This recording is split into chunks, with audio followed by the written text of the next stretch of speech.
চাষের ক্ষেতে অজ্ঞাত পরিচয়ে এক মহিলা দেহ উদ্ধারের ঘটনায় চাঞ্চল্য ছড়িয়েছে। স্থানীয় সূত্রে খবর, মাঠের আড়ে উপুর হয়ে পড়েছিলেন ওই মহিলা।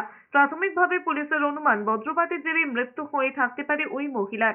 যদিও বিজেপি হুগলি প্রার্থী লকেট চট্টোপাধ্যায়ের দাবি ধর্ষণ করে খুন করা হয়েছে ওই মহিলাকে।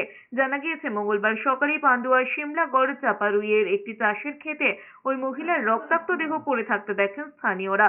খবর দেওয়া হয় পুলিশে। খবর পেয়ে ঘটনাস্থলে পুলিশ পৌঁছে দেহটি উদ্ধার করে ময়না তদন্তের জন্য পাঠিয়েছে। স্থানীয় সূত্রে খবর, হলুদ সালোয়ার এবং লাল কামিজ পরেছিলেন ওই মহিলা। তিনি একটি আলের উপর উপুর হয়ে পড়েছিলেন। পাশে পড়েছিল তার চপ্পল। কি কারণে মৃত্যু তা নিয়ে ধোঁয়াশা তৈরি হয়েছে। মহিলার পরিচয়ও জানা যায়নি, ফলে খুনের সন্দেহ করছেন স্থানীয়দের অনেকে। পুলিশ জানিয়েছে, দেহ ময়না তদন্তে পাঠানো হয়েছে। সেই রিপোর্ট পেলে মৃত্যুর কারণ সম্পর্কে নিশ্চিত হওয়া যাবে। ঘটনার তদন্ত শুরু করেছে পুলিশ।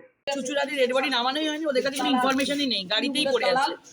এরা ইচ্ছে করে আমরা আসবো বলে তার আগে 7 তাড়াতাড়ি পাঠিয়ে দিয়েছে। ডাক্তারকে দিয়ে একটা প্রেসক্রিপশন লিখে নিয়েছে যে বিদ্যুতের বাজ পড়ে মৃত্যু হয়েছে বলে। তারপরে এরা সামনে থেকে তাড়াতাড়ি করে এটাকে পাঠিয়ে দিয়েছে পোস্টমর্টমে। এত তাড়াতাড়ি কোনো জায়গায় পোস্টমর্টম হয়? চুচুড়া হসপিটালে পোস্টমর্টমে পাঠিয়েছে। চুচুড়া হসপিটালের কাছে কোনো ইনফরমেশন নেই। তাহলে ভেবে দেখুন, মানে পান্ডুয়া থেকে কি করে বার করবে? কারণ আমাদের খবর পেয়ে গেছে যে আমরা এখানে আসছি।